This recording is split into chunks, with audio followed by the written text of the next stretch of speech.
سلام استاد. چطوری شما؟ یه چه خبر؟ خوبی؟ متشکرم. ممنونم. سلامت باشید. زیاد مثل جوانم سیستم واردم نیستم. منم بلد نیستم. ایمان بلده داره خوبی؟ میزنم. منم زیاد متعلق نیستم دیگه. چه خبر؟ خوبی شما؟ بهتری؟ قربونتم. اوضاع احوال خوبه؟ سلامت باشید. ممنونم. متشکرم. چه خبر؟ تعریف کنید. فعالیت ها هنرها متشکرم. استاد یه چند نفری اومدن رو خط ولی چون دو سه بار قطع کردم که دوباره ببخشید شما رو دیگه. بگیریم بچه‌ها از رفتن بیرون. حالا باید منتظر بشیم اینا هم. امشب و انشالله در مورد دفاع بله شخصی صحبت بله کنیم. در خدمتی.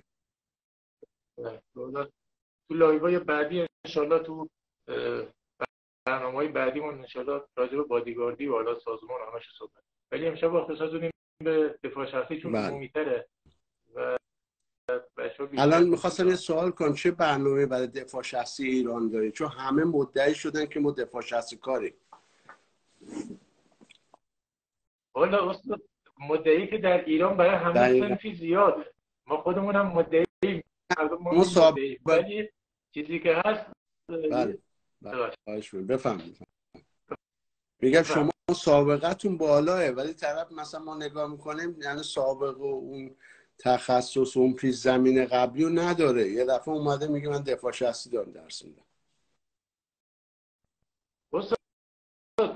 تو ایران متاسفانه ورزش رزمی یه جوری شده که طرف مثلا میگم یه قاعده فدراسیون داره میگن مثلا 35 سال باید پرشه بعد شما بتونی بعد دانش آزمون بدی.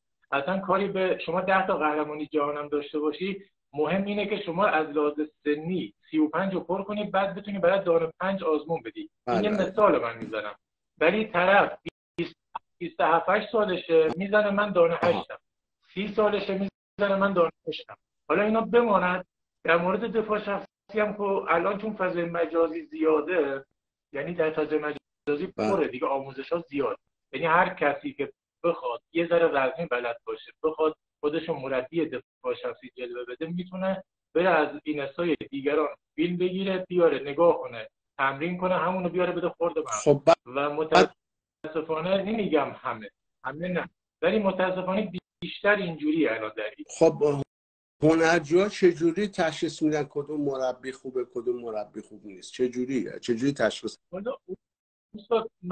من همیشه میگم ببینید به سابقه مربی اول باید تکیه بشه. مثلا شما ببینید اصلا این مربی حالا در دفاع شخصی حالا در کاراته در کیک در هر رشته رزمی چقدر سابقه داره این یه مسئله. بعد این شخص کی تاییدش کرد. حالا درسته اکثرا مربیگری از فدراسیون دارم. خب الان یه جوری شده خیلی هم با زد و بند و با پول میگیرن مربیگری. طرف کلا سابقه ورزشیش 2 ساله مربیگری داره و داره قانونا داره کار میکنه. خب حالا چه جوری میگیرن خدا میدونه. همه نه ها بعضی. ولی چیزی که هست من همیشه میگم مربی‌ها همه خوبن. اصلا مربی بد ما نداریم. همه عالی هم. ولی مربی میتونه کامل باشه که 2 تا گزینه همیشه داشت. 2 تا فاکتور میخواد. اولش این که اون مربی به نظر من شخصا میگم اون مربی حرفه‌ای باشه. حرفه‌ای از لحاظ اینکه حرفه شغلش فقط همین باشه. حالا کاری به از لحاظ میگیم حرفه‌ای همه فکر می‌کنن میگیم خیلی فنی باشه. اون آره اون جاش خودش. ولی اولین فاکتور یه مربی خوب درجه‌ای که بتونی ازش واقعا یاد بگیری مثل شما باید شغلش فقط همون یه شغل باشه. نه اینکه من کارمند جاییم حالا برای تفریح بعد از ظهر میام باشگاهداری میکنم بعد از ظهر میام دفاع شخصی آموزش میدم میام پکیج میزنم پکیجمو میدم 2 میلیون به بچه مردم بیشتر تیکاشم که اصلا کلا فضای مجازی گرفت. اولین فاکتور به نظر من اینه که طرف حرفش فقط همین باشه شغلش فقط همین باشه تمام وقت روی این کار. فاکتور دومی که شاید خیلی الان بهشون بر بخوره ناراحت بشن ولی من شخصا اولش دارم میگم همه مربیات مربی 20 سالم خوبه به اندازه خودش خوبه ولی یه مربی درجه 1 عالی بخوای با خیال راحت بگیری به نظر من باید 40 سال پر کرده باشه. چون مربی اونایی که الان 27 سالن یا 30 سالن همه عالی هستن، شاید از ما بعضی زمین‌ها خیلی بهتر باشن، انرژی بیشتری داشته باشن، ولی یک مربی تا نشه 40 سالش این حرف منو شاید متوجه نشه. مربی 40 ساله از همه لحاظ دیگه کامل. البته میگم اگر شغلش فقط همین باشه، مربی که شغلش یه چیز دیگه است، در کنارش میخواد تفریح کنه میاد توی این کار، میتونه آموزش بده در حد مقدماتی. بله. من اگه بخوام درگیری خیابونی یاد بگیرم، اگه بخوام به یه شخصی یه چیز خیلی درجه یک یاد بدم، یه چیزی به قول شما اسپشیال یاد بدم، یه چیزی VIP یاد بدم، باید خودم اونو اول بلد باشم. و یه کسی که چیز اسپشیال ویژه بلده هیچ وقت نمیتونه 2 تا 3 تا شغل داشته باشه. من باید از صبح کارم همین باشه، از این باشگاه در بیام برم اون باشگاه، شب میشینم خونه سرچ کنم تو سایت این ور تو سایت اون ور. بعد یه مسئله دیگه هم هست که بالاخره باید یه سازمانی، یه آدم بزرگی، یه تیم بزرگی تو رو قبول داشته باشه. متاسفانه در ایران اینجوری نیست دیگه. مردم عموما نگاه میکنن که طرف فیلم توی فضای مجازی داره و همون تکیه میکنن، این خب مربی خوبیه، این برای آموزش معمولی عمومی خوبه. ولی بخوای دفاع شخصی رو به نظر من استریت فایت یاد بگیرید، بتونی واقعا دفاع کنی از خودت و سالها زحمتت هدر نره، 10 سال نری باشگاه بعد تو خیابون یارو یه چاقو بهت بزنه بیفتی، به نظر من باید از یه مربی حرفه‌ای که حرفش فقط همینه. بله بله، من همین رو میگم یعنی الان همه مدعی شدن که ما مربی هستیم و خب فردا یه اتفاقی بیفته این همه. الان من میبینم تو ایران مشکلات به وجود اومده و خب کسی هم نتونسته به صورت اونجور خوب از خودش دفاع کنه. من میخوام ببینم معیار هموطنان فقط این که یکی مدرک فدراسیون داره، خب مدرک فدراسیون میشه رابطه گرفت دیگه و چندین ساله. ولی من میخوام که بگم شاید کمکاری ماها بوده تو ایران یا جایی که نتونستیم خوب بیان کنیم. چون الان طرف بپرسی خب دفاع شخصی لبلاش چیه، چجوری مدرک میدی، کجا مورد تاییده، چقدر به درد میخوره، چند وقته شما یه دفاع شخصی عمومی رو میگذرونی. این خیلی مهمه که آقا من دفاع شخصی یاد دیدم بیرون نتونم کار کنم، فردا خانواده‌ام نمیگن عجب مربی فلانی بوده، این چی درس داده، بچه‌م اینجوری چی بوده. فردا اتفاق مثل رول داداشی نیفته بگه چون من قوی ام هیکلی ام خب نیاز به دفاع شخصی ندارم. از اون طرف اون خوب نیست، از اون برم نیاد اعتماد به نفس کاذب بده که من چون دفاع شخصی بلدم بره یه جا و خدا نکرده کشته بشه. برای همه این ضعف وجود داره دیگه. الان شما سیستم بادیگاردی یا سکیوریتی یا هر چیزی یاد بگیری، طرف اول باید آمادگی فیزیکی داشته باشه. یعنی اگه هولش دادن خورد زمین نمیره، سرش نخوره به جا. بعد بیاد رزمی یاد بگیره که بتونه آقا مشت و لگد خوب اجرا کنه. بعد بیاد سلف دیفنس دفاع شخصی یاد بگیره، اونم لول‌های مختلف که حداقل با 6 ماه 40 ساعت پر کنه. بعد از اون بره حالا بره محافظه کسی بشه که بخواد حفاظت انجام بده. متأسفانه این آموزشا نیست و فکر میکنم تو ایران مشکلات اقتصادی هست، هر کی داره یه جور پول در میاره. آره دقیقاً. استاد دفاع شخصی یه ذره تازگی‌ها باب شده. دفاع شخصی خب از قدیم بوده ولی بیشتر سبکای رینگی توی چشم بودن، سبکایی که مبارزات آزاد داشت، ما خودمونم کارمون همین. ولی الان واقعا دفاع شخصی حرف اولو میزنه، یعنی بیشتر مردم سمت دفاع شخصی میرن، چون واقعا دفاع شخصی اصلا ورزش نمیشه حسابش کرد، یه نیازه. مثل الان خانواده‌ها بچه‌هاشون میفرستن کلاس زبان، میگن زبان یاد بگیره فردا تو جامعه کم نیاره، بی سواد نباشه.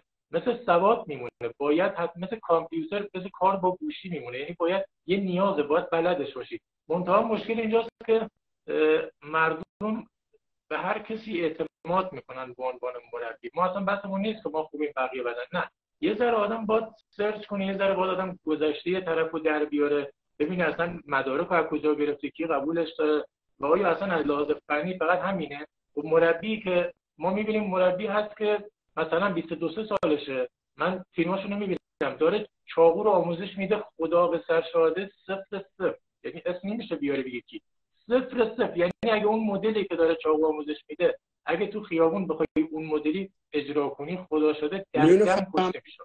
من مربی دیدم توی اینم بگم باشه، من توی اینستان مربی دیدم، مربی حالا چه رشته‌ای بود نمیدونم ولی یه تیکر رو داشت دفاع شخصی آموزش میداد، به جای چاقو بطری آب معدنی آورد. یعنی بطری آب معدنی رو به جای چاقو داده بود دست شاگردش، میگه وقتی زدن باید اینجوری دفاع کنی. خب شما یه چاقو پلاستیکی نمیتونی بگیری داخل کلاس آموزش بدی؟ یه چاقو پلاستیکی دونه 20 تومانه.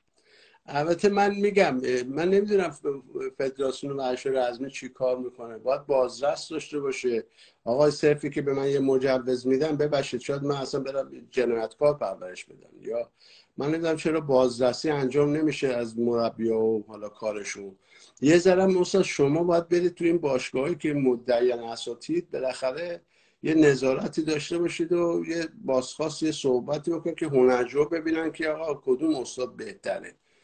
یعنی اینکه اگه ما بگیم به ما چه بریم سر کار خودمون، خب چی، من اگه ایران بیام میرم تمام باشگاه، یعنی میرم اونجا با منطق و دلیل و تخصص این چیز میرم میگم آقا چیه، چون هنرجو واقعا تفلکو نمیدونن، خانواده ها نمیدونن، ما بدیم. آره یعنی اینجوری، یعنی من الان بیام یه شمشیر دست میگیرم میام تو باشگاه میگم آقا جوازش هم نیرو انتظامی داره.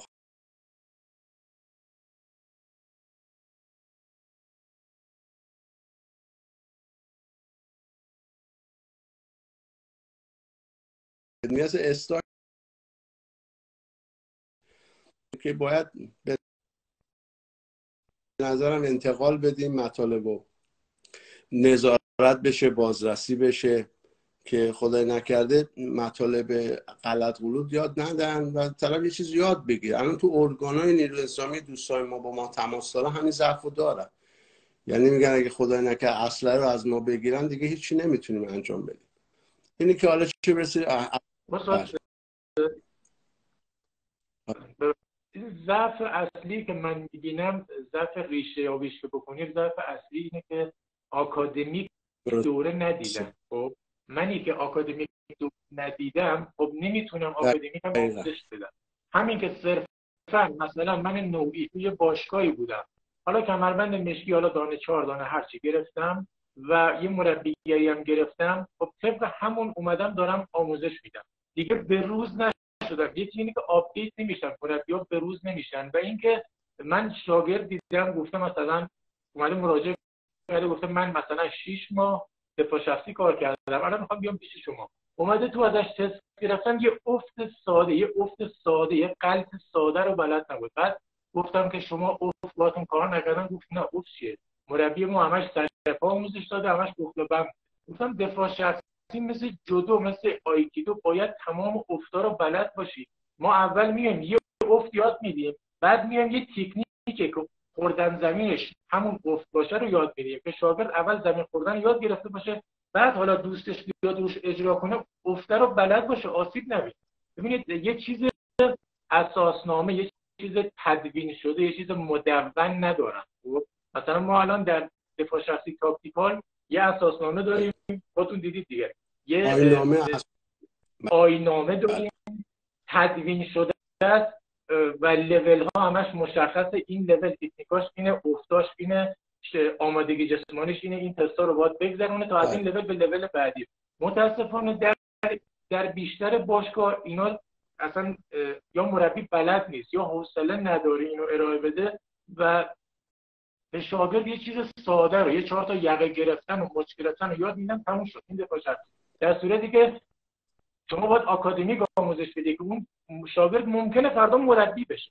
قرار نیست این فقط توی خیابون برای دعوا اومده باشه یاد بگیره و بره دعوا کنه. این اومده فردا ممکنه مثل خود من مربی بشه و نسل بعدی مربی‌ها یه عدهشون همینان که ما داریم آموزش. و اگه آکادمیک یاد نگیرن، خب فردا یه روز میشن مثل همین مربی، ببخشید اصلا اسم مربی میاد آدم درست نیست حرف رکیک بزنه، ولی یه سری مربی‌ها واقعا 2000 واقعا اصلا سر تا اصلا لباس پوشیدنشون توی باشگاه مشخصه این آدم شاگردی نکرده، 10 سال شاگردی نکرده شده مربی. از اون ور اومده رفته توی اومده تو مربیگری رو رفته باشگاه.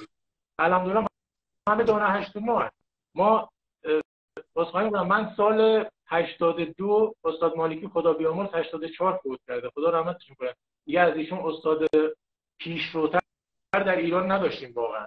ایشون سال 82 به من دانه 5 داده، سال 82 به من دانه 5 داده. من الان آدم میبینم 30 سالشه دانه 8، ولی من هنوز میگم دانه 5م. نمیگم که مثلا 20 سال 18 سال گذشته، خب من سنواتش هم دارم، کارم کردم، باید الان دانه 8 باشم، طرف با 25 سال سن دانه 8. ولی در کل تمام حرف من اینه و این دایو گرفتم با شما بحث اینه که راجع به آکادمیک کار کردن صحبت کنیم و اینکه دفاع شخصی تاکتیکال فرقش با دفاع شخصی حالا سبکای رزمیه، این فرق رو برای مردم، برای بچه‌ها باز کنیم که بدونن دفاع شخصی تاکتیکال، چون ما در ایران فقط ما داریم تاکتیکال کار و یه عده فکر میکنن خب دفاع شخصی ما همین دفاع شخصیه که سبکیه، مثلا یه سبک به اسم حالا هرچی ما اسم نمیاریم که کسی به خودش نگید، ولی بحث آکادمیک و بحث تاکتیکال که سبک خودمون سیستم خودمونه، اینو برای بچه‌ها باز کنیم امشب به نظرم بهتر از اینه که حالا تو موضوع دیگه بحث کنیم. چون مربی‌ها ما چه بخوایم چه نخوایم همیشه مربی خوب داریم، مربی ضعیف هم داریم، اینا همیشه هست. ما نمیتونیم همه رو بیاریم تو یه رده و همشون حرفه‌ای بشن و حرفم بزنیم خب خیلی به دل میگیرن، ولی در کل داره دفاع شخصی ایران داره ضعیف هم. حالا هنرجا چجوری تشخیص بدن یه مربی خوبه یه مربی ضعیفه یه مربی؟ هنوز اینو کارشناسی نکردیم که چجوری اطلاع رسانی کنه که مربی هنرجا نرم پیش یه مربی که حالا ادعا میکنه یا یه هیکلی فقط داره یا یه مدعی حالا سابقه اونجوری هم نداره. چجوری تشخیص بدن که کی خوبه کی بده؟ یا الان من میبینم خیلی از خانواده ها به من میگن آقا بچه‌مون رفته آموزش دفاع شخصی، مچش آسیب دیده، پاش زانوش آسیب دیده، گردنش آسیب دیده. نظارتی نیست، یعنی هیچ چیز خاصی نیست. هنرجوام که خب علمشو ندارن ببینن که این مجوزای این طرف تا چه حد چقدر سابقه داره، فقط 2 تا فیلم و تبلیغات و شلوغ بازی ها رو میبینن، میرن ثبت نام میکنن. خب بعضی هم طبق من استفاده میکنن. اینجوری اینه که چون شما تخصصی کار میکنید، اینا اصلا نمیدونن حالا تاکتیکال تا چه حد چقدر مفید، اصلا خبر ندارن. اینه که احساس میکنم که یه ذره کم کاری شده. به نظرم باید نظارتتون باشه، برید تو باشگاه، برید جایی که دارن درس میدن و بخوایم جلو هنرجوها بخوایم که هنرجوان تشخیص بدن. چون میگن آقا ما مثلا استاد خوبی رو پیدا نمی‌کنیم، فقط میریم تو یوتیوب و جای از یوتیوب تشخیص میدیم که کی خوبه کی نیست. خب باید بالاخره نظارت باشه، هنرجو آشنا بشن کار. البته ما هم تو آمریکا هم همین برنامه داریم، یعنی داریم میریم بخش آموزش، جای آموزش. خب بالاخره الان چالشه، مثل استاد بروس، مرحوم استاد بروس، یعنی همه الان مدعی هن. همه خدای کارم، پیامبر نداریم. این که باید بریم چالش بدونه که یا اون طرف بهتر از منه یا من بهتر از اون، اگه هست پس باید چی باشه. این که به همه چی رو، البته یه استاد آمریکایی داره اینو به چالش میکشه، یعنی همه رو مسخره میکنه. شاید کلیپاش هم دیدی، اسلحه طرف میکشه اینجوری ادا بازی دارن. ولی یکی از استاده اونه که یونیفرم خیلی استاد خیلی قوی و خوبیه، ولی داره اینو مسخره میکنه. یعنی که آقا شما الان من اسلحه واقعی میارم، طرف واقعا چی نکنه مغزش پاشید بیرون.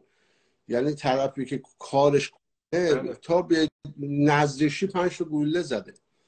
خب اینو بخوای همینجوری به درس بدی و مسخره بازی و فلان، فایده نداره. حتی برای نیروی انتظامی ما، حتی برای واحدهای تخصصی ما نباید آدم خودشو گول بزنه، چون ما جون آدماست. حالا بالاتر دفاع شخصی و این چیزا که حالا در حد این که آقا موبایل منو ندزدن، کیف منو ندزدن، حالا اشکال نداره، حالا هر چیزی درس میدم. ولی فردا تو لول بالاتر که چاقو و اسلحه و کشتن و اینا هست، باید جلوش گرفته بشه. من شدیداً برخورد میکنم تو جامعه بین‌المللی، چه تو آمریکا چه تو ایران چه جای دیگه. یعنی به دوستانی که تو نیروی انسانی هستن الان میگم، نمیتونن بگن شما چی کارشون. خب بالاخره ما یه مدرس پلیس بین‌الملل نظامی هستیم تو همه کشورها. اینی که دفاع شخصی رو باید شما زحمتش سنگینی داری که چه دفاع شخصی چه نظارت داشته باشی، بخوای چالش بکشی که حساب کار دستشون میاد. چون بازرسی نداریم که بیاد آقا نظارت کنه آقا چی درس. من فکر می‌کنم بازرسی فدراسیون نداره، فقط میگه آقا پول بیارید مدرک بگیرید، پول بیارید مدرک بگیرید. آقا اینو بدعت نمی‌کنه، میشه خیانت. اینه که من هر یعنی با چالشام جوابگو هم، یعنی اینجوری ناراحت هم میشم بشن این بحث ناراحتی و خاله بازی نیست که. یعنی باید شما یه چیزی خدمت یه ارائه بدی طرف بتونه استفاده کنه. من تو کارم تو عملیات خیلی سختگیرم، خیلی سختگیرم، تو تدریسم سختگیر بودم. هنرجوهای منم میدونن. خیلی من تو ایران که بودم مدرک آمریکایی بین‌المللی میدادم، میتونستم 1000 تا بدن الان یه برج بخرم برای خودم، ولی میگفتم نه، این مدرکی که میگیری با طرف بلد باشه. هنرجوهای من بیان بگن نه بازی میکرد مدرک داد، من قبول میکنم. همشون زحمت کشیدن، همشون شد تا درد بیهوش شدن رفتن جلو، زحمت کشیدن و خب الان هم راحت از خودشون و خانواده‌شون دفاع میکنن. من نمیتونستم بگم بیاین مدرک آمریکایی با استعلام به شما میدم اینقدر به من پول بدید. خب به درد نمیخوره. آدم نمیتونه شرافت و تخصص رو با پول بفروشه. به نظر این کار اشتباهه، به نظر نظارت ضعیفه. بعد حالا میان تو بحث تو لایو بعدی حتما ما لایو میذاریم، دوستان میان چالش بکشن، اشکالی نداره. چالش منطقی بشه من جوابگو هم، اصلا انتقاد ناراحت نمیشم. ولی باید آدم زحمت بکشه. شما صبح 6 نفر با چاقو اومدن، 10 نفر، حالا 1 2 4 6 8 ما میذاریم با 10 دو تا یعنی اولی یکی، دو تا اضافه میشه اینجوری. خب طرف با 10 تا قمه اومده، خب شما باید اونجا تست بدی. خب کشته میشی. الان 98 در ایران که متاسفانه هیچی اصلا گفتن نه. تو خود آمریکاش 95% تعطیلن، 5%. چه واحدهای نظامی، چه فقط اسلحه و تیراندازی و چیزای دیگه شو خوبه. از نظر تکنیک و تخصص 5%. حالا شما نگاه کن که ایران چند درصده. آمریکا متخصصا سلف دیفنس دفاع شخصی برای اینکه جون خودشون حفظ کنن 5%. نگاه به فیلم‌ها نکنید که 30 دفعه سکانس میگیرن و آقای جتلی، آقای جکی جان، آقای فلان رو انجام میده که بیشتر آسیب رو تو همون فیلم میبینن. خود آقای جکی جان تو فیلم که داره میسازه هم خودش آسیب میبینن، پرسنلش. حالا چه برسه تو واقعیت. خب اینجوری که ما نباید گول بزنیم. اگه بخوایم فقط بحث بیزینس و جیبمون رو پر کنیم، خب آدم با 1000 رو در میاد، کاری نداره که. ولی به نظارت شما بیشتر بشه، تو تشریح کنید، بیشتر لایو بذارین، بیشتر تو یوتیوب تشریح کنید که تکنیکا چیه، آموزشا چیه، درسا چیه، مدارک چیه و چه به دردی میخوره این دفاع شخصی و چرا هنوز یه مدرس دفاع شخصی ما نتونستیم اعزام کنیم. یعنی ایران انقدر ضعیفه، یعنی استادا دور از اون انقدر بیورزن که یه 2 تا مربی اعزام نمیکنن برای افغانستان. بگن فقط میگن ما نماینده میدیم، نماینده میدن 2 دفعه برن افغانستان. یعنی اساتید ما انقدر ارزه ندارن برن عراق، برن افغانستان، برن ترکیه، برن فلان. باید این ضعف‌ها بررسی بشه. ببین مشکل کجاست. از سمت ما استاد مدارک ما استادی که بخواد در سطح بین الملل کار کنه باید آکادمیک کار کنه. باید، چون اون وقت تخصص میخوان. اون وقت میدونید اینجوری نیست که یه خیلی باشه من فقط به دلیل اینکه عضلانی ام و 2 تا فن بلدم برم اونجا بتونم کار کنم. اونجا کار درجه 1 میخوان، کار ویژه میخوان، کار تخصصی. متاسفانه گفتم اینجا چون کار آکادمیک نکردن بچه‌ها. و ما یه خبر خوبم دارم، ما یه پکیج داریم آماده میکنیم که انشالله به زودی آماده میشه. یه پکیج دفاع شخصی که البته این یه دونشه، چند مدل، چند تا دفاع شخصی خفت شدن چاقو جداست، اسلحه جداست. حالا ولی خب در سطح همون تاکتیکال خودمون کار میکنیم و اصلا مدلش فرق میکنه با دفاع شخصی که در صف‌های دیگه هستن. ما همیشه میگیم اونا ورزشه، اونی که توی باشگاه کار میکنن اون ورزش تاکتیکال، خب بسش تاکتیکال نظامیه دیگه و دفاع شخصی نظامی قاعدتا قوی تره. و من همیشه تو کلاسا میگم دفاع شخصی تاکتیکال برای کیش و مات کردن مهاجم. یعنی شما باید در کسری از ثانیه با یک تکنیک در یک لحظه حمله حریف رو دفاع کنی و بتونی کیش و ماتش کنی در یک لحظه. به خاطر همینم ما تا الان پکیج نزدیم حقیقتا، چون قرار باشه همه یاد بگیرن و برن اونو به اسم خودشون بگن آره ما حالا اینو بلدیم. ولی دیدم نه، اوضاع داره خیلی خراب میشه و هر کسی که میاد پیش من ثبت نام کنه و یه جای دوره دیده میاد ازش تست میگیرم، میبینم 0-0. میگم چقدر پول دادی؟ من این تومن پول دادم. پولای بالا میگه، یعنی رقمای خیلی بالاتر از ما دارن میگیرن و چیزی هم یاد نمیدن. آره یه 4 تا فن یاد میدن. خب اون مربی هم البته بگم اون مرکب دانشی نداره که بیشتر از اون بخواد به شاگرد بیاد، چون وقتی خودت در اندوختت چیزی نیست، چی میخوای به شاگرد یاد بدی؟ شاید دوست داشته باشه یاد بده ولی نداره، توی باکسش چیزی نداره که بخواد به شاگرد ارائه بده.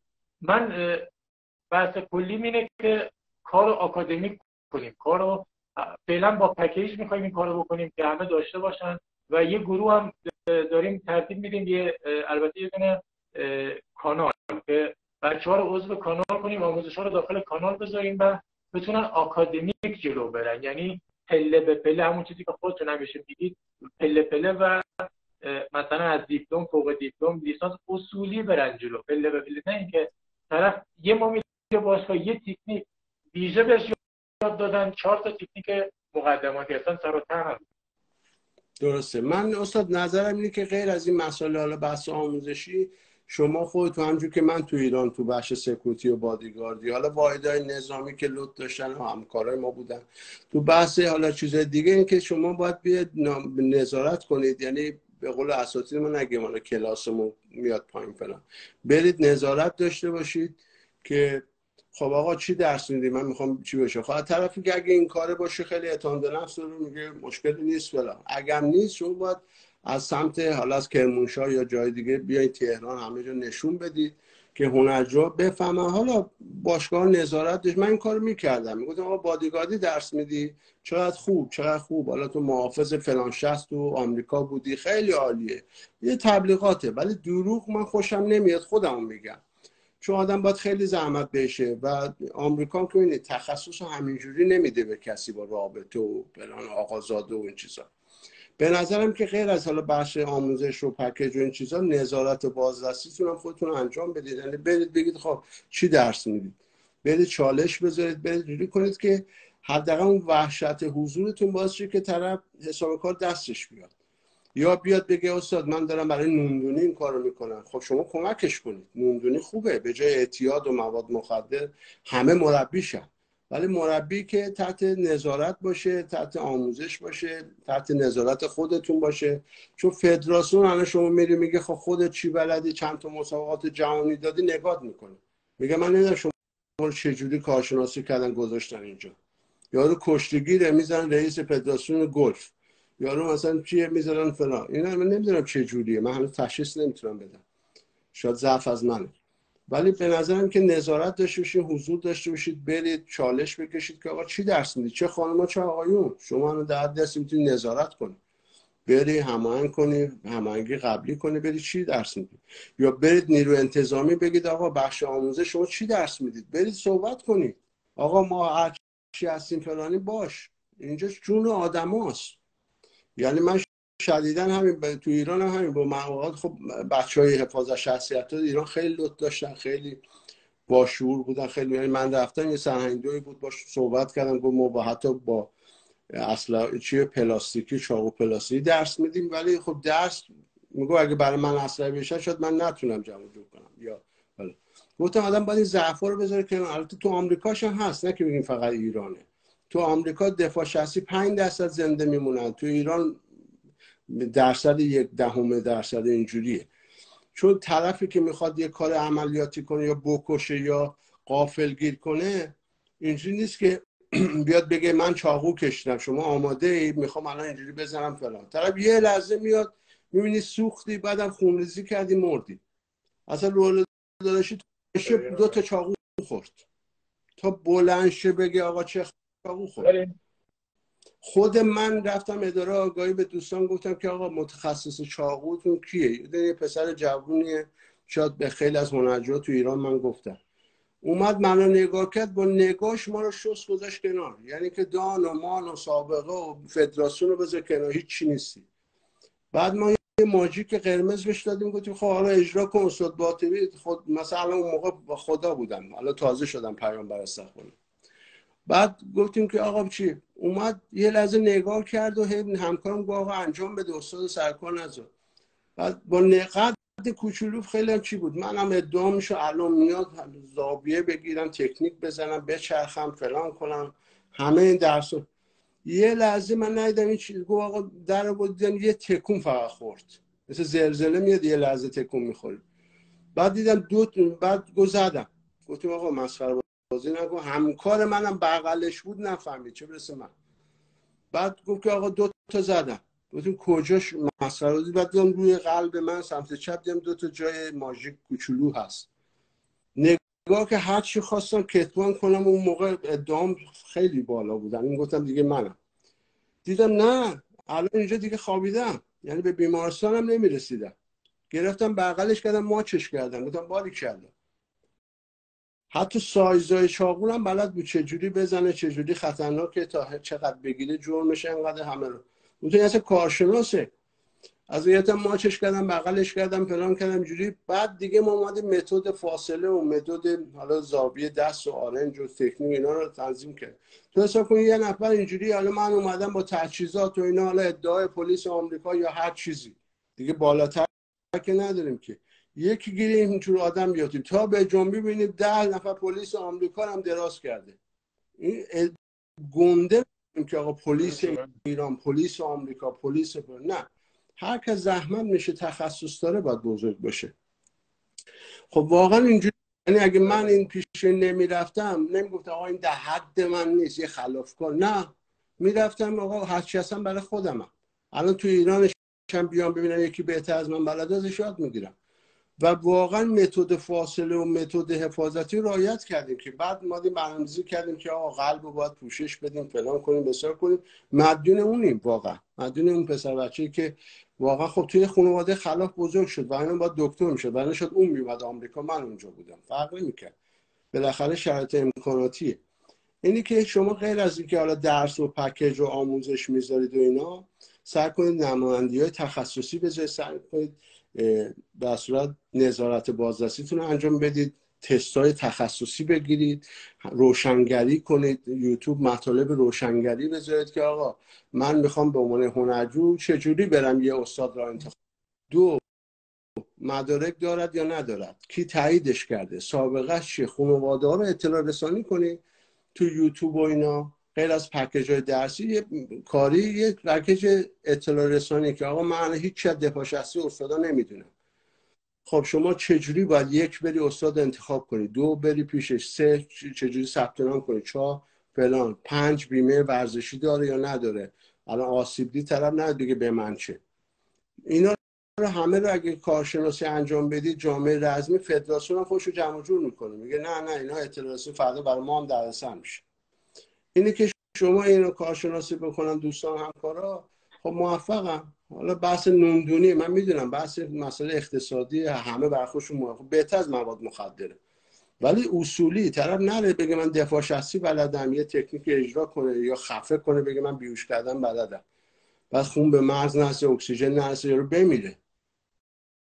بعد معلومه خیلی از اساتید داریم الان زندانن یا دارن ضمانت گذاشتن یا مربیگر فدراسیون بازرسیشون مرتب درگیر این مسائل است. اینا باید روشن بشه که آقا پولم خوب در میاد یه جا گیر میکنه. اینو باید قشنگ کار روشنگری شه تو یوتیوب، تو فیسبوک یا جای دیگه، روشی که آقا من چجوری مربی رو انتخاب کنم. اینو متدا رو بنویسید، روشنگری کنید، اطلاع رسانی تو اینستا اینا.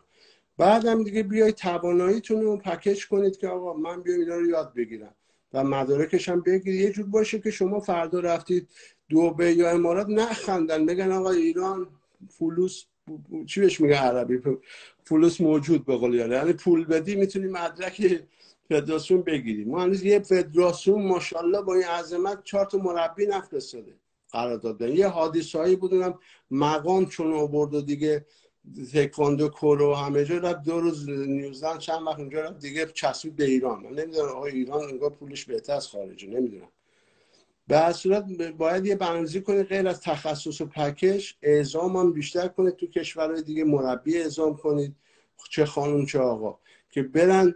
ما الان باشگاه ایرانیان داریم در دبی، خیلی هم بزرگه. خب باید مربیای خوب اونجا مشغول به کارشن، برن اونجا خودی نشون بدن، نه میگن آقا نون تو ایرانه چون بازرسی نیست، نون تو ایرانه چون نظارت نیست، نون تو ایرانه هرچی درس بدی. خب آقا اصلا خود مربی بپرس لیبلای مربیگری چیه، درس مربی هیچی نمیدونه، حالا مدرک رو گرفته، حداقل مدرک رو پول گرفته، یه ذره یادم بگی. خب این ضعف هست. ما حتی تو آمریکا هم داریم این ضعف‌ها رو بررسی میکنیم، خیلی خوششون نمیاد نیاد. من اصلا برای این چالش اومدم که تو کشورها برم، اصلا اینجوری اومدم آمریکا یا اینجوری تو ایران بودم برای چالش. آقا یا شما بهتره یا من بهترم، اگه هستیم باید گوش کن. مثل بروس، استاد بروس مرحوم گفت آقا تو آقای کیمورا تو خیلی کارت درسته، خب باشه اگه من تو رو زدم بکش کنار، با هم کار کنیم، نه که من تو هیچ کاره باشی من کاری، با هم کار کنیم. حالا ایران هم همینه، شما رفتی بگو آقا بلد نیستی بس بیا کار کن، وگرنه آبرو تو اون نجوا میره، بهش برم میخوره بخوره. آقا چالش من فدراسیون میرفتم مثل مجوز بذار کنار، یه فایت کنیم با هم. آقا فایت که چیزی نیست، یه فایت تو سن خودمون 5 دقیقه میذاریم چون سن بالا نفسون میگیره، 2 دقیقه 1 دقیقه فایت کنیم. تو جمع میلرزیدن آقا، خب آقا یه فایت کنیم که مدرک داشته باشیم به درد نمیخوره که. الان استاد 10 ژاپن من جلوش اصلا به خودم اجازه نمیدم، ولی یه حرکت کنه استاد باطری 2 روز بیهوشه. خب دیگه نیازی 3 ساعت بیاد فایت کنه بالا پایین کنه بپره فلان اینجوری کنه، بلده کار کرده. منظور که من نیاز به فایت نداری بخوای یه جا فایت کنی، یه چک به یکی بزنی یارو بیهوشه. این فایت برای کسایی که حالا تازه مشکی میگیرن، جوونن، میرن میخوام مقام کشوری آسیایی بیارن، آره یه فایت میکنم فلان. الان ما اینجا فایت کنیم اینجا یه چک بزنیم یارو بلند فایت بعدی نمیرسه. تک ضربه من شرط بندی میکنم، میام تک ضربه اگه زدم چی من میرم لایو میذارم استاد باطری اصلا هیچ ارزه‌ای ندارد اینجا مهر و موم میزنم اینجا. پس ماها یا ژاپنی یا فلان نیاز به منم نداره که کار کردیم. ما یه جای سالم تو بدنمون نیست. اساتید میبینیم ماشاءالله گل انداخته صورتشون، دستاشون پوست دستشون از خانوما لطیفتره. خب ضعفیه، این یه معضلیه که به نظرم باید حل بشه. حالا من زیاد پر حرفی کردم، به نظرم که نظارت و این نظارت رو بیشتر شه. حالا دست اقتصادی هم از کارت عضویت بدید به بچه‌ها که آقا عضو این سازمانم، میگه خب من عضویت بگیرم استاد الورزی چه امتیازی دارم؟ بگو آقا ما مرتب براتون بروشور آموزشی میدیم، سی دی آموزشی میدیم، حالا پی دی اف آموزشی میدیم، هر چیزی که تو ایران متده اینا رو ساپورت کنید که انشالله هنرجوات یه آموزش چیزی یاد بگیرن و صحنه‌های واقعی رو براشون انجام بدید، تو جاهای مختلف آموزش بدید. طرف فقط تو تاتمی آموزش دیده، خب تو خاکی یه بار بخوره زمین همه چیشو یادش میره. بعد آن دفاع هست دفاع یه مسئله دیگه بود که حالا این دیگه تخصصی اشاره آدمایی که البته معمولا بچه‌ها استادن، اینا که تشریف دارن داخل دایره، این افتایی که در باشگاه حتی یه دیگه اصلا افت آموزش نمیده، اونی هم که افت آموزش میده ببینید اگه سبکی باشه مثلا آیکیدو قراره من توی باشگاه تمرین کنم با زمین خوردنش رو تشک روی تاتمی، ولی اونی که تاکتیکال مثل ما کف خیابون قراره مثل استریت فایت باشه، مثلا نمونهش همون افت آیکیدویی که مجبوری کف دستت هم بکوبی زمین وقتی زمین خوری که اون ضربه رو بگیره، ما اگه کف آسفالت خیابون یک فن رومون اجرا بشه و ما بخوایم کف دست بکوبیم زمین خودمون آسیب می‌بینیم. متاسفانه خیلی نمی‌خوام قبول کنم. میگم آقا شما افت آیکیدو درجه 1 افت جودو حرف نداره، اینو آموزش بدیم، ولی اگه قراره به کسی درگیری خیابونی یاد بدیم افت کف خیابون فرق داره. متاسفانه قبول نمی‌کنن خیلی‌ها، میگن نه افت آیکیدو یا افت جودو برای خیابون هم خوبه، نمیشه به خدا. ببینید اگه تو خیابون اون مدل آیکیدو بخوری داره و دستتو بکوبی امکان داره دستت بخوره کنار جدول خیابون، اصلا خودت باز میشی موجب بشه و زمین خوردن همین تاکتیکال افت استریت فایت کلا فرق داره. همین یه نمونه شد. ببین استاد معضلی که وجود داره تو مارشال آرت اینه که هنر رزمی به خاطر ملموس بودن ژاپنیا، کره، چینیاست. ببین شما همین افت رو اشاره کردی، خوب گفتی. خود ژاپنی ریزه‌کاری‌ها و افتای تخصصی و ریزه‌کاری‌ها رو آموزش نمیدن. ببین دقیقاً ما همه رفتیم در آوردیم. شما همین افتو که میگی افتای تخصصی حتی برای خیابون، حتی برای ماشین، ببین الان پلیسای ژاپن شما با موتور داره میری جلو ثبت میشه، میری رو هوا مثل گربه همون افتای تخصصی میزنن بلند میشن بدون که آسیب ببینن. ولی من یه چیزی افتای عمومی رو درس میدن و خب شما الان همین عمومی رو بگی دقیقا درسته، ولی تخصصیشون اینجوری نیست. یعنی اومدن کارشناسی کردن، یعنی تکنیک رو میشینن کارشناس دارن روش بحث میکنن که آقا این تکنیک رو ما داریم انجام بدیم به درد نمیخوره. من گفتم اینا رو رفتیم در آوردیم با ژاپنیا، چینیا، کره‌ای خیلی نشست داشتیم و کارشناسی رفتیم بدون که خودشون بدونن. مثلا یه تکنیک ما تو کاراته داریم دست عکس العمل معکوس. من به خیلی از اساتید کاراته گفتم نه این برای شتاب دست و دفاع و فلان، ولی ژاپنی برای اون یه تکنیک و هیچ وقت هم آموزش ندادن.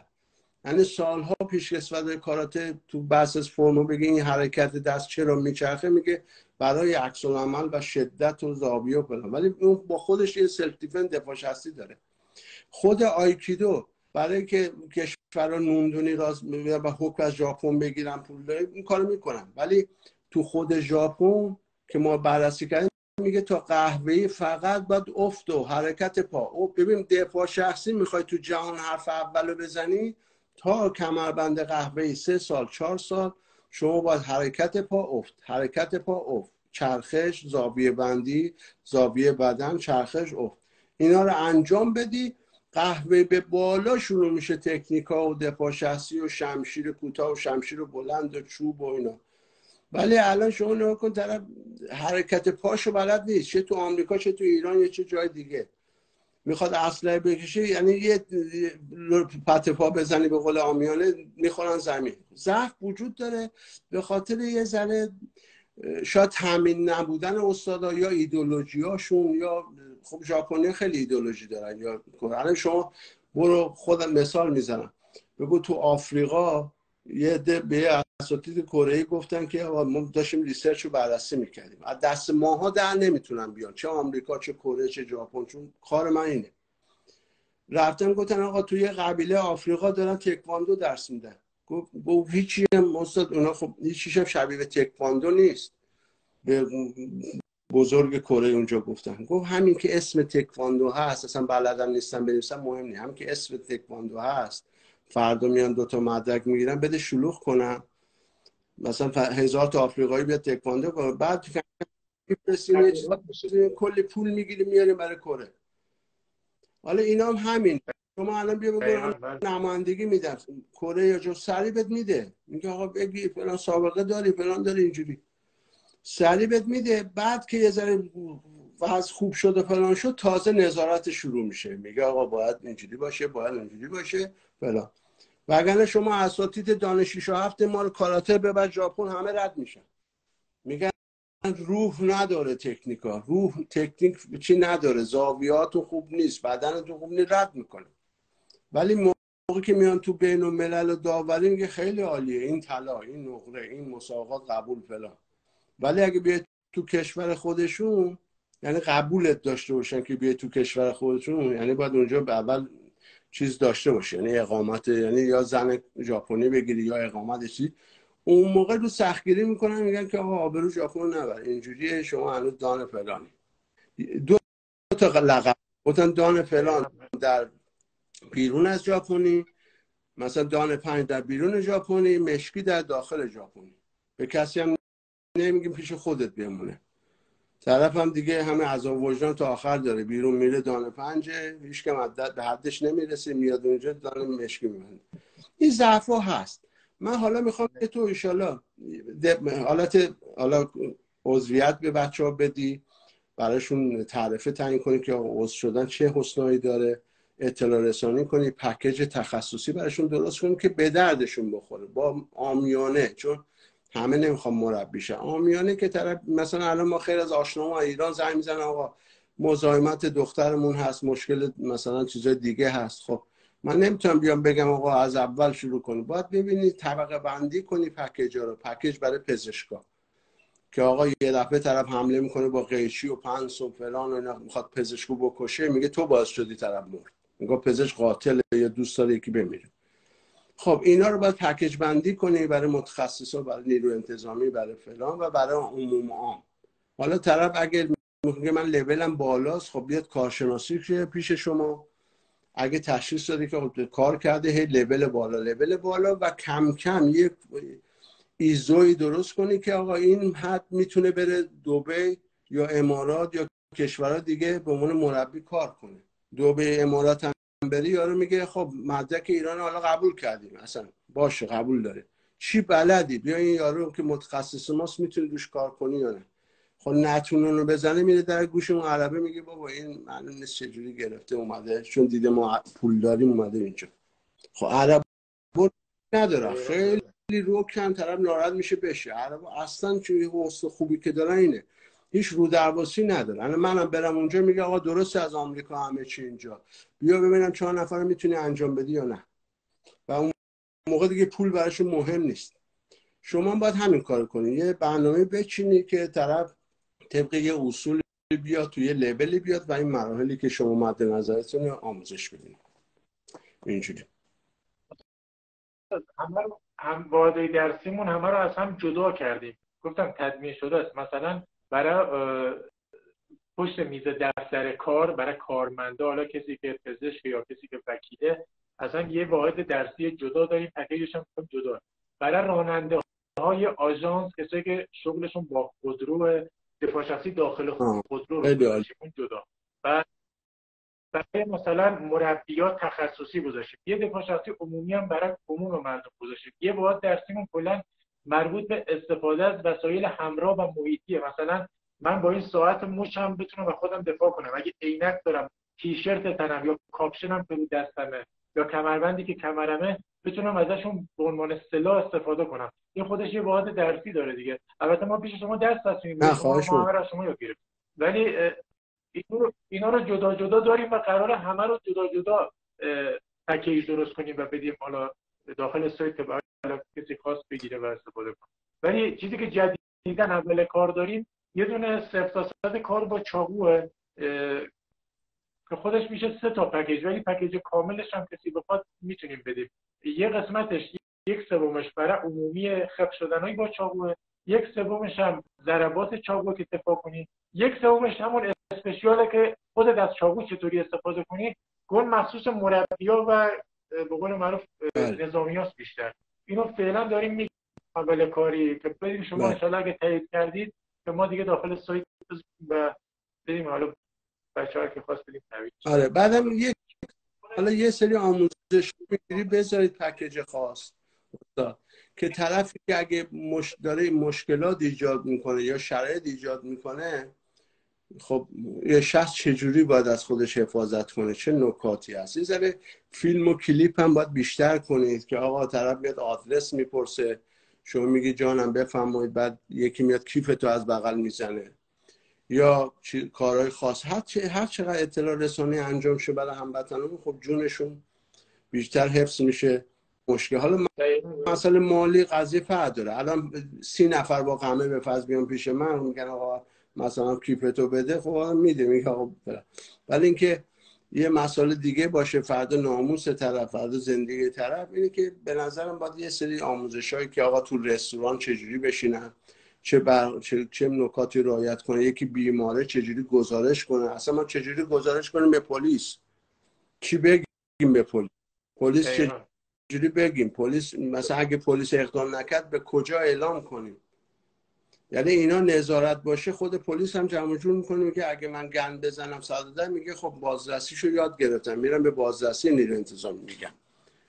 اینه که این مسئله هست، آموزش 0 تا 100 که آقا چجوری به پلیس زنگ بزنیم، چجوری گزارش کنیم، چجوری آدمی که مورد داره رو انعکاس بدیم. اینا خیلی خوبه که 0 تا 100 رو آموزش بدی، پکیج کنی، نظارت داشته باشین تو باشگاه‌های دفاع شخصی، برید حضور داشته باشید، بخواید مربی که چی درس میده جلو هنرجوهاش، یا خودش بکشه کنار شما رو بگه آبروم نبرین پس بهش میگه، یا که جلو هنرجو میگه خب الان رو من اجرا کن. خیلی جا الان من بیام ایران عالیه، اصلا من بهت پول میدم، یه جلسه اصلا بهت پول میدم، حالا چی یاد میدی بیا من یاد بده. حتی تکنیکا ساده نه حرفه‌ای که یارو نتونه، میگه آقا در آوردن مچ جیب کن. خب حالا استاد رستمی خیلی روی این برنامه ریزی میکرد و خیلی موفق بود. بین اساتید میترسیدن این بود، میره خودش چالش میکشید، میگه الان چاقو داره مچتو گرفتم چیکار میکنه؟ یارو درد چاقو رو حس میکرد تو همون سلام علیک اول، بعد زیر کم شروع میکرد آقا رفیق شدن. اساتید ما کم بیارن رفیق میشن. یعنی شما تو ایران بری اساتید کم بیاری سریع باید رفیق میشه، مخلصم آقا چجوریه بیبرن. این به درد نمیخوره. یا باید بیان با متد تو برن جلو، یا که چی درست درس بدن، یا اتحاد داشته باشین، یا اصلا یه آکادمی اتحادیه یه چیزی بزن که دفاع شخصی خوبی درس بدید. تو زمین بادیگاردی هم ما تو لایوهای بعدی صحبت میکنیم سکیوریتی، یعنی باید این جا بیفته آموزش، اینکه ممنوعه خریت یه مقام مسئوله که اگه بیاد بدون کارشناسی بگه بادیگاردی ممنوع، فلان ممنوع، پلیس محله ممنوع، نگهبان محله ممنوع، یا هر چیزی که هست، یا مثلا حفاظت فیزیکی ممنوع. نه، باید اطلاع رسانی شه، چارچوبا مشخص شه، تخلفات مشخص شه. الان اساتیدی تخلف میکنه فدراسیون نمیده چیکار کنه، بازرسی فدراسیون، کمیته چی بیاد، همه اینو الان 1000 تا مربی داره خلاف میکنه، تو آفیساشون 1000 کثافتکاری هست. خب ما الان اینجا تو ایران من ندیدم که بخشنامه باشه اول مثلا بازرسی برن یا کمیته برن، اینجوری ول کردن. خود بازیش هم میمونه چجوری برخورد کنه، زنگ آیا با هماهنگی کنه با فدراسیون یا خودش نظر بده. اگه همه چی کارشناسی بره جلو هیچ وقت مشکلی پیش نمیاد. یک طرف میاد آقا کارت بیمه حوادث بگیره، 2 چارچوب آکادمی یاد بگیره، از 0 تا 100 یاد بگیره، بشینه کلاس، بشینه همه دفاع شخصی نیست که بری تو سالن آته، بشینه کلاس تئوری بگذرونه، بشینه تو باشگاه اجرا عملی کنه. ما الان تئوری برای دفاع شخصی نداریم، همش آقا مچت گرفت. نه متاسفانه من همیشه کسایی که میان پیشم و از باشگاهی دیگه میان فقط میگن به ما فن یاد میدن. من همیشه میگم تو آموزشای چیزام این پکیج هم داره، میگیم دفاع شخصی یک مثلث 3 تا ضلع داره. یکیش تکنیکه، اون تکنیکای فنون دفاع شخصی یه دونشه، یکیش تاکتیکه که میشه تئوری، یکیش هم میشه توان جسمی و روحی. اون مربی باید اون شاگرد رو توان جسمی روحیش هم ببره بالا که به من که فن یاد میده در حین درگیری انقدر نترسم که نتونم دیگه اجرای فن کنم. باید توان روحی و جسمم بره بالا. این 3 تا من همیشه میگم باید و تمام کسایی که آنلاین هم از ما آموزش میبینن اول براشون یه جزوه 20 صفحه‌ای PDF میفرستیم که تئوریه، همین چیزی که شما فرمودین، از گوشی دست گرفتن، نحوه گوشی دست گرفتن تو خیابون، از این که مثلا سوار ماشین غریبه نشی، اگه به اسنپ زنگ میزنی داری میری سوار بشی، شمارهشو حفظ کن، داخل ماشین نشستی شمارهشو بفرست برای پدرت، بفرست برای برادرت. یه سری چیزای عمومی داریم که همین تاکتیک میشه و همین تئوری میشه که متاسفانه من با اطمینان میگم از 100 تا باشگاه شاید یه دونهش آموزش بده، بیشتر اینم فقط فنون. بله. یکی اینم که استاد فرم تخصصی که پر میکنید روانشناسایی باشه. آقا شما از چی برای چی اومدی دفاع شخصی؟ از چی میترسی؟ چی علاقه داری؟ چی نداری؟ مشکلت کجاست؟ چه برنامه شده؟ مثلا دور از جون تجاوز شده بهت، کیفتو زدن، فلان شدن. این فرما محرمانه میمونن توسط استاد فلان، زیر براشون مشیر کن که طرف بدونه. مثل روانشناس، روانکاو، مثل جای دیگه شما میری، استادم مثل پزشک میمونه، مثل استادایی که تایید شدن، نه هر استادی. حالا ما شما رو میشناسیم میگم، و یعنی طرف میاد همه خصوصیات چیشو میدونه، 1000 چیز شخصی به وجود میاره، نه اونو نمیگم.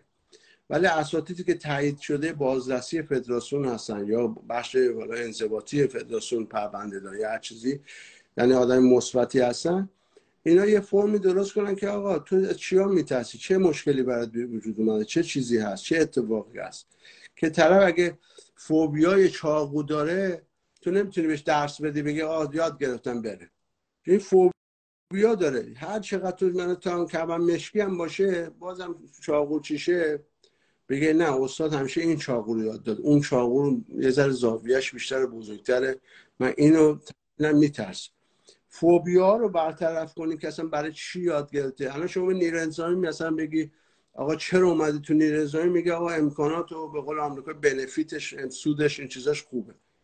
ولی یک اینه که آقا تو واحد نظامی های مثلا علاقه داشته باشی، اعتقاد داشته باشی، به اون لباس حرمت قائل شی، دوست داشته باشی پیشرفت کنی. ولی نصف پلیسای جهان، فقط ایران هم نیست، به خاطر اینکه عقده دارن. تو آمریکاش هم همینه، تو ایرانش هم همینه. نصفشون چون در مثلا دوران جوانی شاید بهشون دور از اون تجاوز شده، شاید بهشون مشکلات پیش اومده براشون، یا عقده‌های خانوادگی داشتن یا عقده‌های روانی داشتن، نصفشون میان. خب عقده‌های روانی نمیتونی کارشناسی کنی. مثل چی نیست که تو بری پزشک بزنن اونجاش سر همه هم پزشک اینجا چی انجام نمیشه. بگیم روزی باید نیروی 10 ساعت مشاوره کارشناسی بشه از روحی روانی. نه، نصفشون اینجوری هن و میان و مشکلات ایجاد میکنن. پس برای همه این موزل هست تو واحد نظامی هم هست، چه برسه مردم. پس باید این فرم رو درست کنید که آقا طرف برای چی میاد دفاع شخصی.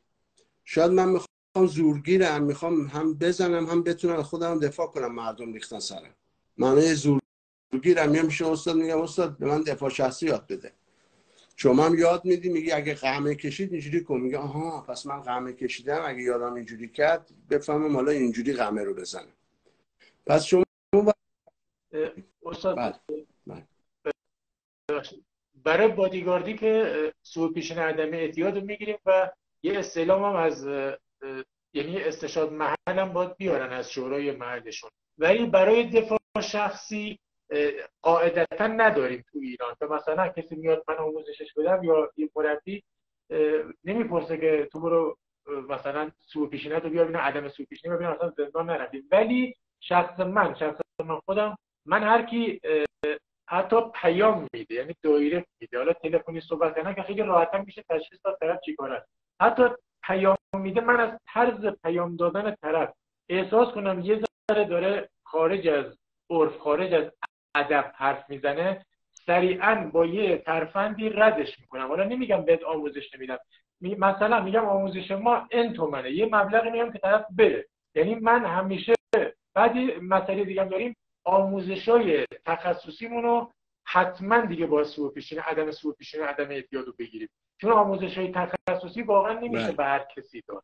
چون به قول شما طرف میره، استاد حسینی بنده خودم یه بار گفتم که گفتن شما چرا فنای حرفه‌ایتون رو توی فضای مجازی نمیذارید؟ گفت که من اگه بیام اینو بذارم فقط آدمای خوب که اینو نگاه نمیکنن، 4 تا بالانس و عراض الاوباش هم نگاه میکنن این فیلم‌ها رو، اونا هم یاد میگیرن. من میتونم تو فضای مجازی که فضای عمومیه بذارم، هر آدمی بتونه اونو ببینه، اونو طرف میاد من تشخیص میدم آدم حسابیه، در باشگاه بهش آموزش میدم، ولی در ملأ عام ما تخصصیمون رو الان همین رو میخوام بگم. من یه قاچاقچی بین‌المللی ام، میگم استاد به من رزمی یاد بده 10 نفر رو بزنم بکشم، یا به من دفاع شخصی یاد بده که نیرو انتظامی اومد چجوری خودم چی کنم. خب اگه نظارت نباشه، یا تازه از زندان اومدم سلام علیکم کت شلوار کراوات، آقا به من آموزش بده.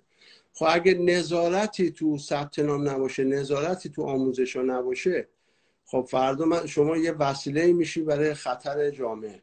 اساتید رزمی میشن یه خطری برای چیز جامعه.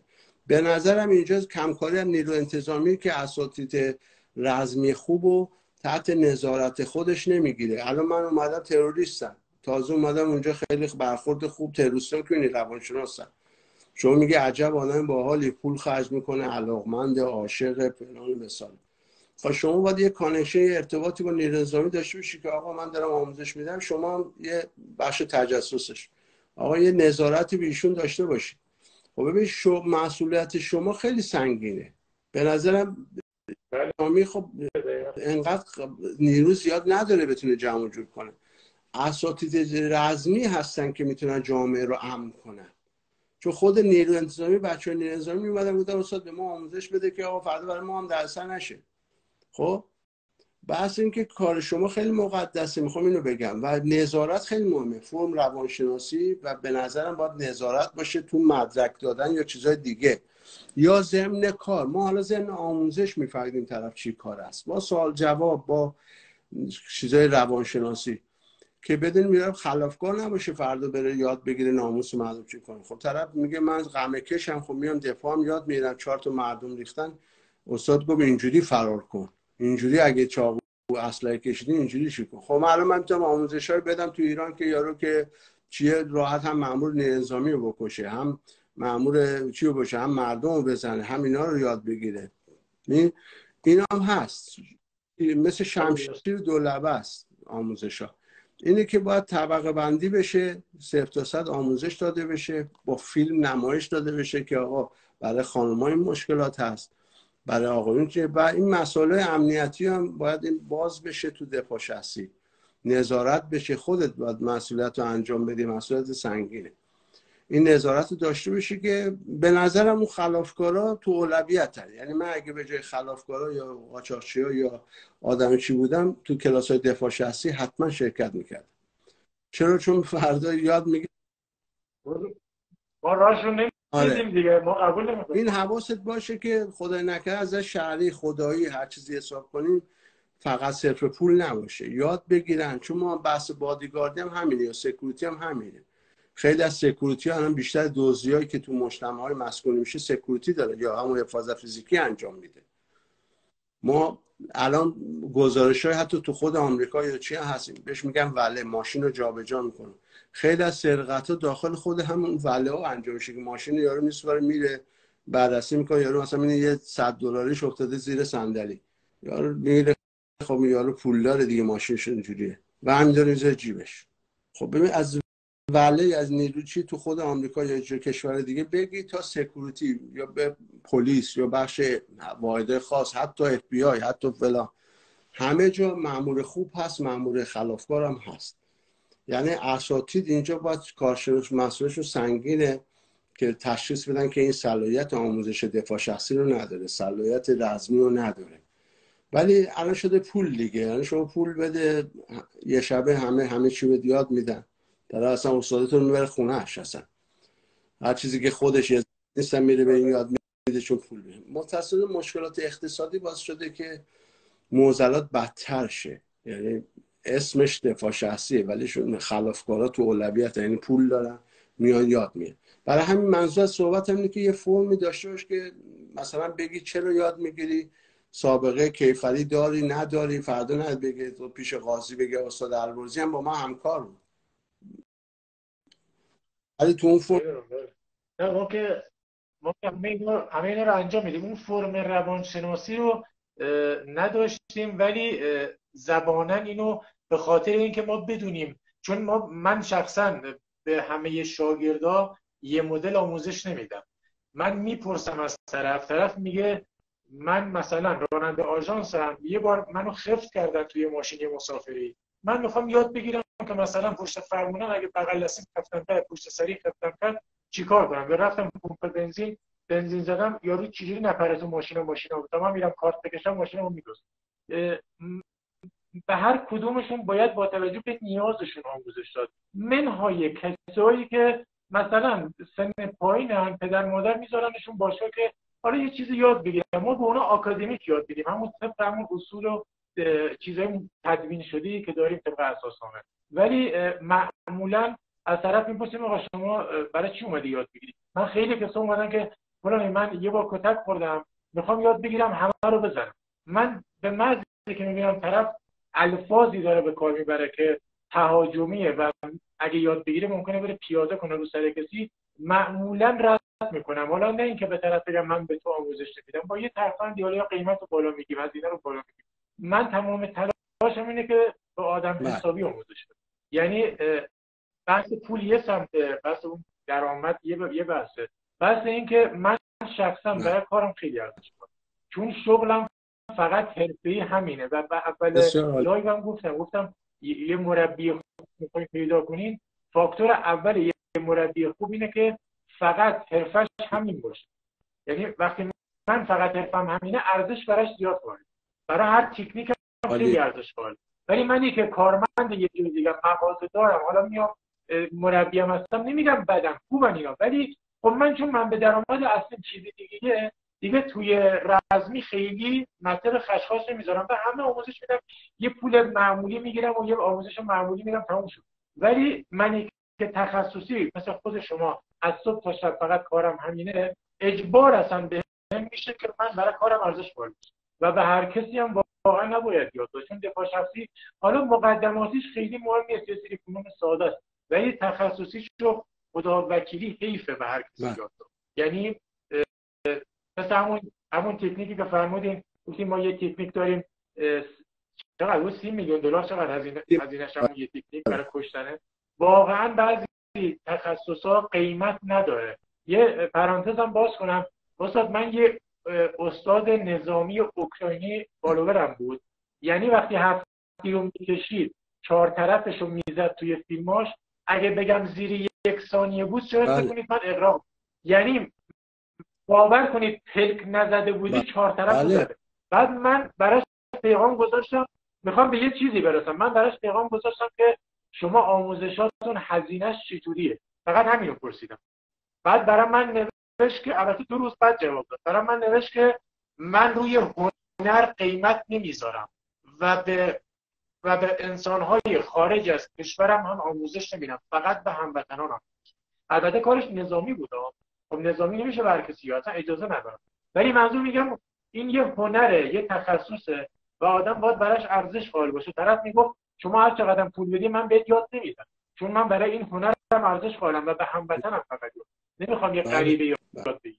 حالا ما مگه فقط به جنبه پولش نگاه کنیم؟ خب آره باید به همه بعد آدم ناحسابی بیام آموزش بدیم و فردا و اصلا بر علیه خودمون استفاده کنیم. من وقتی بیام به 2 تا اراذل اوباش آموزش بدم، اون از 2 تا اراذل اوباش 10 تا دیگه رفیق دارن، میرن انتقالش میدم اون 10 تا رفیق، همه یاد میگیرن.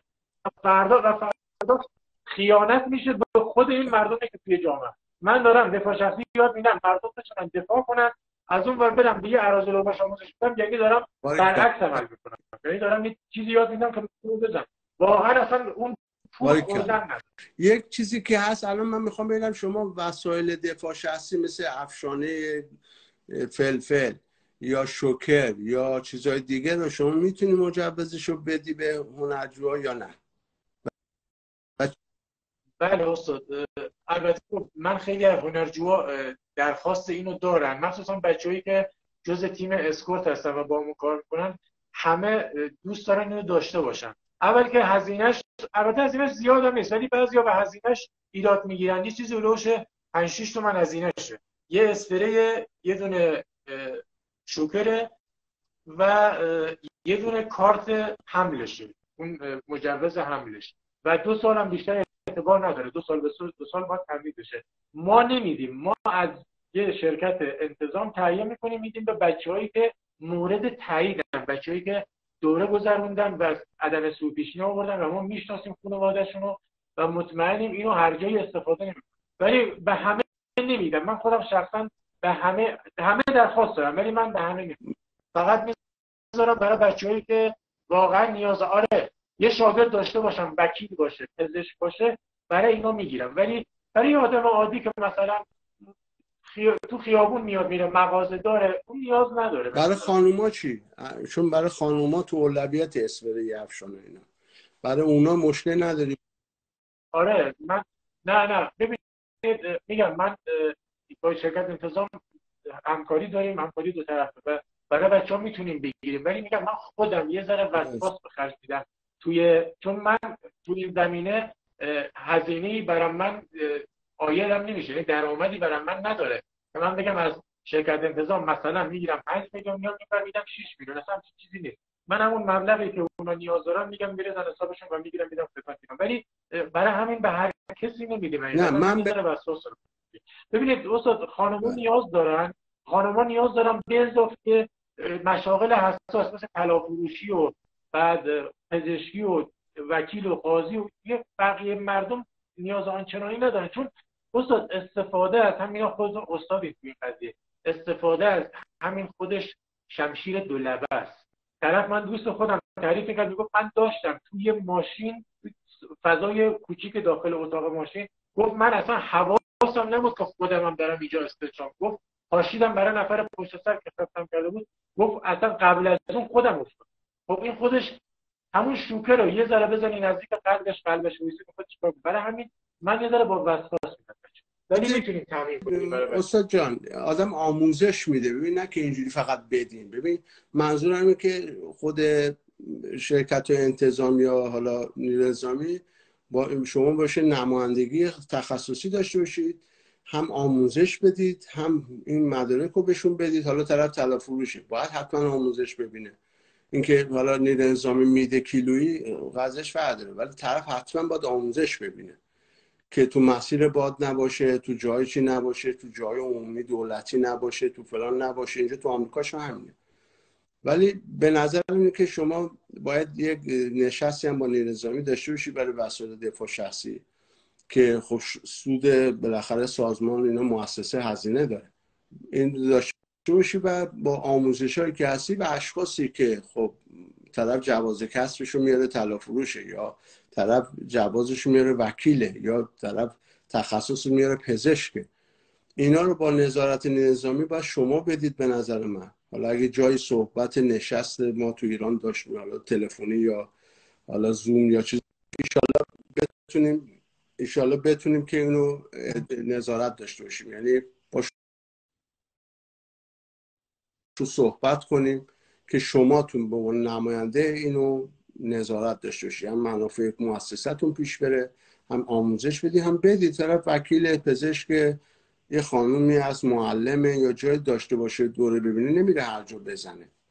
اینو کار شما بیشتر نظارتی مسئولیتیه و همینه دیگه. بالاخره قاضی هم الان باید داشته باشه. قاضی هم الان ما داریم که تو ایران اسلحه داشته، بلد نبوده تیراندازی و اینا و زده و الان خود بخش حفاظت قوه قضاییه داره الان بررسی میکنه. خب خود قاضی هم باید بره شوتینگ تیراندازی بره آموزش ببینیم پیش همسال شما یا کسی چی داره. منظورم که همه چی کارشناسی، این که بخوام مسئولیت داره، بله همه چی مسئولیت داره. الان میخوای من یه هنرجو بیارم داری بهش میگی که بدو رزمی با سر بخوره زمین بمیر. خب بس به قول یکی از استادای روانشناسی خوبمون میگه اگه میخوای هیچ اتفاقی نشه خونه رو برید یه گوشه قایم شید، هیچ اتفاقی براتون پیش نمیاد. ولی منظور که شما تو اولویت هستید که وسایل دفاع شخصی بدید، آموزش دفاع شخصی بدید، چیزای تخصصی بدید. شما تو اولویت هستید، یعنی باید با نیروی انتظامی با شرکت مؤسسه انتظام نشست و اینو پیش ببرید. این مسائلی که هست من در خدمت هستم. این سوالی چیزی دارید؟ استاد جان خیلی وقتتون رو نگیرم چون میدونم سرتون خیلی شلوغه اونجا. ممنونم که برامون وقت گذاشتین. فقط انشالله این لایوامون یه ذره ادامه دار باشه و حالا تو لایو بعدی تو یه دونه لایوامون اگه اجازه بدین اصلا من یکی از بچه‌ها رو بیارم و در حضور شما یه سری تکنیک‌ها رو انجام بدیم، ایرادا رو بگید و مدلی که دیگران آموزش میدن رو توضیح بدیم که آقا اشتباه ملت ببینن که آقا طرف. من اون روز دیدم توی یه دونه از کلیپ‌ها که اکسپلور برای من اومد، مربی میگفت چاقو برای شکمت اومد اینجوری با دست بزن توش. خب کدوم مربی اینو قبول، کدوم تخصصی اینو قبول میکنه، کدوم عقل سلیم اینو قبول میکنه؟ بعد با یه حالتی هم میگفتش که یعنی خودش کاملا مطمئن بود که این درسته. و من به نظر من یه سری فنون رو آدم یاد نگیره امن‌تره، جونش در امان‌تره تا اینکه اشتباه یاد بگیری. من اگه دفاع شخصی چاقو بلد نباشم، مهاجم چاقو بکشه فرار میکنم، جونم هم نجات. ولی اگه یاد بگیرم میگم خب من که بلدم، حالا من درست یاد نگرفتم ولی میگم خب من که یاد گرفتم، پس بذار وایسم دفاع کنم بزنمش، بدتر خودمو بکشتم. برای همین گفتم اگه اجازه بدید یکی از لایوها این قضیه چاقوشون خیلی مهمه و تازگی‌ها خیلی میشنویم که بچه‌ها سر یه دعوای کوچیک چاقو میکشن و طرف میفته فوت میشه. و تازگی یه پزشک بنده خدا اینجا رفته بود نیازی فوت شد. 3-4 روز پیش یه آقای موتور سوار کنارش رد میشه، حالا نمیدونم چی بوده جریان، این میپیچه جلوش پیاده میشه، جلوی چشم بچهش یه چاقو میزنن اینجاش میفته و فوت میشه. باور کنید عکسش رو من نگاه کردم، بازوش اندازه لاستیک پراید بود. یعنی یه آدم ورزیده خیلی ورزشکار درست حسابی، یعنی یه آدم 3 برابر من بوده ایتالش، ولی با یه چاقو، با یه ضربه چاقو فوت کرد جلوی چشم بچهش. و این خیلی مهمه. گفتم اگه اجازه بدید یه دونه لایوامون من که بچه‌ها رو بیارم و این ایرادای کاری که دیگران دارن چاقو آموزش میدن یه سری ایرادا بگیم ملت حداقل روشن بشن که آقا ما اینو اگه دیدید انجام ندید، اگه این مدلی میبینید آموزش میدن نرید فردا اجراش. بله عالیه. و بعدم دیگه لایوهای سکیوریتی و بادیگاردی رو که تخصص شماست. من سوالی چیزی باشه دوستان یا حالا هنرجوها شما که دیگه اساتید بزرگ هستی سابقه دار هستی، من در خدمت هستم. من دوست دارم که هموطنامون تو بزنن و میزنن. هموطنان خوب خودمون، حالا واحدهای پلیس ما، واحدهای نظامی ما خیلی زحمت، خیلی علاقه‌مندن، خیلی کم دیدیم که چی باشه. ان شاءالله تو اساتید رزمی ما یه ذره به این مسائل فنی هم نگاه کنن، به مسائل مسئولیتی هم نگاه کنن که ان شاءالله غیر از آموزش ما باید مسائل مالیشون حل بشه، ولی یه چیز خوب درس بدن، یه چیز خوب درست. با نگاه کردن و فیلم هیچ که نمیشه استاد، چون ریزه‌کاری زیاد هست مخصوصا تو دفاع شخصی. اینکه با فیلم دیدن هر کی بشه اساتید رزمی خب نمیشه، ولی به هر صورت باید دیگه درس‌های تئوری دفاع شخصی بذارید، درس‌های عملی بذارید، بعد عملا اجرا کنیم تو لایف، یعنی فقط صحبت نباشه، اجرا کنید ببینیم که ایشالا هنرجوام یه محیطی باشه، یه مرکزیتی باشه که ایشالا مسئولین هم نگاه کنن، مسئولین هم نظرسنجی بدن. خیلی نمیدونن مسئول، چون نگاه کسی الان همه چی رو میدونه. اینه که ایشالا این لایو ها رو بیشترش کنیم. حالا ما وقتمون رو تنظیم میکنیم ایشالا با وقت ایران که ایشالا لایوهای بیشتر بذاریم و عملا اجرا کنیم و در خدمت هموطنانمون باشیم ایشالا هر سال. ایشالا ایرانی‌ها تو همه دنیا، حالا تو آمریکا که حرف اول میزنن، تو همه جای دنیا ایشالا حرفی برای گفتن داشته باشم. من دست تک تک اساتید خوبو میبوسم از اینجا، واقعا زحمت میکشن و کارش مقدس باشه، حالا چه تو رزمی چه تو علم و دانش. اینه که انشاءالله ما بتونیم لایوهای بیشتری بذاریم، تجربیات همکارا دوستا بالاخره استفاده کنیم. من در خدمتتون هستم. ممنونم، لطف کردین استاد، خیلی وقتتون رو گرفتیم دیگه. حالا اینجا شب ما الان میخوابیم ولی اونجا روزه و شما کارتون زیاده، بالاخره هم دانشگاه درس میرید. انشالله مزاحمتون نشم دیگه. برای لایو بعدی من تلفنی با شما در تماسم. لایو بعدی هم سعی کنیم اگه بشه توی مثلا یه هفته آینده. یه خبر خوشم به هموطنان هست که ما انشالله کارتای عضویت آمریکایی بین‌المللی هم توسط نظارت شما به هنرجویان میدیم با قیمت کم، چون باعث وضعیت اقتصادی و دلار و هزینه‌ها بالاست. ما انشالله کارتای عضویت بین‌المللی هم میدیم به هنرجوها، اسمشون هم تو سایت میزنیم، ساپورتشون هم میکنیم. اگه کشوری هم برن بخوان هم تو سایت بین‌المللی هست، هم ما ساپورتشون میکنیم. بعد با هزینه کم دلاری انشالله اینو انجام میدیم که این هزینه هایی که میگیریم تو خود ایران، یعنی بیرون نمیاد، تو خود ایران ما میسپاریم به نماینده خودمون برای فعالیت دیگه رزمی، همایش‌ها، استارج‌ها، اردوهای ورزشی، تفریحی، اینا انشالله اون هزینه هم اونجا استفاده بشه. من گفتم که این من نمونه همین کارتتون رو انشالله توی استوری میذارم به دوستان ببینن، هر کی خواست که ثبت نام میکنیم و انشالله کارتو که شما میزنید ما در خدمتتون. زنده باشید، سلامت باشید استاد. من خیلی وقت گذاشتید، بازم ببخشید دیگه ما سلامت باشید، زنده باشید. خدا نگهدارتون. خدا حافظ. نه چیزش